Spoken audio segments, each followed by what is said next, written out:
Assalamualaikum warahmatullahi wabarakatuh. Izin memperkenalkan diri, nama saya Kasnafina, NPM 2231100116, Program Studi Farmasi, Universitas Sulang Bawang Lampung. Baik, di sini saya akan menjelaskan ulang terkait pembuatan produk steril dengan dosen pengampu Bapak Apoteker Isbiantoro, SSI, MKM. Sebelumnya, apa sih steril itu? Steril merupakan produk yang sangat istimewa karena sediaan ini mengelakkan dari sepekan pertama dari tubuh kita yang paling efisien, yaitu membran kulit dan mukosa. Maka bentuk sediaan ini hal bebas dan kontaminasi dari mikroba dan juga bahan-bahan toksis yang lainnya, serta harus memiliki tingkat pemulihan yang sangat tinggi. Dan oleh karena itu, dalam setiap edisi pedoman CPOB memberikan perhatian yang sangat serius terhadap proses pembuatan produk steril ini. Proses steril dengan menggunakan sinar UV juga sudah tidak diperbolehkan lagi. Produk steril adalah bentuk sediaan obat dalam bentuk terbagi-bagi yang bebas dari mikroorganisme hidup, termasuk sediaan steril, preparat atau sediaan, parental atau obat suntik, preparat untuk mata, dan preparat irigasi misalnya infus. Tujuannya untuk memperkecil resiko pencemaran mikroba, partikulat, dan pirogen yang sangat tergantung dari keterampilan, pelatihan, dan sikap personalia yang terlibat dalam proses pembuatan. Pembuatan produk steril harus sepenuhnya mengikuti metode pembuatan dan prosedur yang ditetapkan secara ketat, karena resiko yang ditimbulkan dari obat jenis juga sangat besar. Proses pembuatan produk steril. Secara garis besar, proses pembuatan produk steril dibagi menjadi dua kategori. Yang pertama, produk disterilisasikan dalam wadah akhir atau sterilisasi akhir, post-sterilization.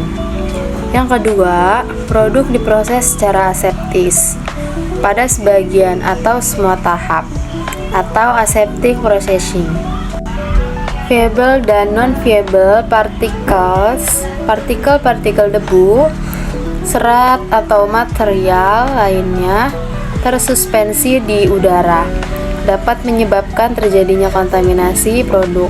Partikel-partikel ini bisa jadi mengandung organisme hidup, misalnya bakteri, jamur, spora, dan sebagainya.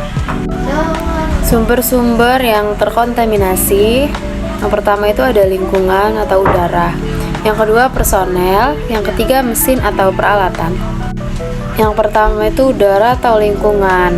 Udara merupakan sumber kontaminan utama dalam proses pembuatan obat, sehingga di dalam CPOB diatur adanya syarat ruangan.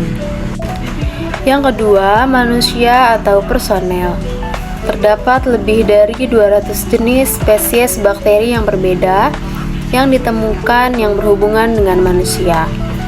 Yang kedua, bakteri-bakteri tersebut ditemukan di usus halus, mata, hidung, mulut, rambut, dan kulit. Kulit manusia dapat mengandung 1000 mikroba. Yang ketiga, mesin dan peralatan. Meskipun terlihat sangat halus, permukaan mesin atau peralatan dapat menjadi segudang bakteri. Permukaan kritis.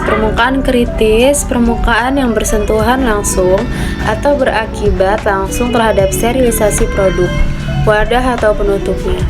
Permukaan kritis ini harus senantiasa dijaga sterilisasinya sebelum dan selama proses produksi berlangsung. Lalu di dalam materi ini ada desain bangunan, klasifikasi ruang bersih dan sarana udara bersih. Area bersih untuk pembuatan produk steril digolongkan berdasarkan karakteristik lingkungan yang dipersyaratkan. Tiap kegiatan pembuatan membutuhkan tingkat kebersihan ruangan yang sesuai dalam keadaan operasional untuk meminimalkan risiko kontaminasi oleh partikulat mikroba pada produk bahan yang ditangani. Kondisi operasional dan non-operasional hendaklah ditetapkan untuk tiap ruang bersih. Pada pembuatan produk steril dibedakan 4 kelas kebersihan.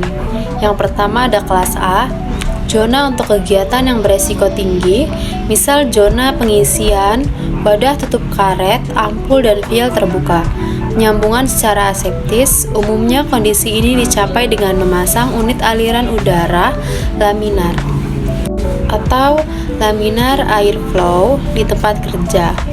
Sistem udara laminar hendaklah mengalirkan udara dengan kecepatan merata berkisar 0,36 sampai 0,54 per detik atau nilai acuan. Pada posisi kerja dalam ruang bersih terbuka, keadaan laminar yang selalu terjaga hendaklah dibuktikan dan divalidasi. Kemudian kelas B untuk pembuatan dan pengisian secara aseptis. Kelas ini adalah lingkungan latar belakang untuk zona kelas A. Kelas C dan D, area bersih untuk melakukan tahap proses pembuatan yang mengandung resiko lebih rendah. Kemudian ada persyaratan ruangan dan bangunan. Yang pertama ada alur proses, kelengkapan sarana penunjang sesuai kebutuhan. Yang kedua ada alur material, mengikuti proses produksi, tidak boleh terjadi persimpangan dengan alur personalia. Yang ketiga ada alur personalia, tidak boleh melalui ruang proses, tidak boleh terjadi persimpangan dengan alur material dan koridor tamu. Prinsip desain, semua bangunan dan fasilitas hendaklah sedapat mungkin didesain untuk mencegah personil yang melakukan pengawasan atau pengendalian masuk bila tidak diperlukan. Area kelas A atau B hendaklah didesain sehingga semua kegiatan dapat diamati dari luar. Konstruksi bangunan.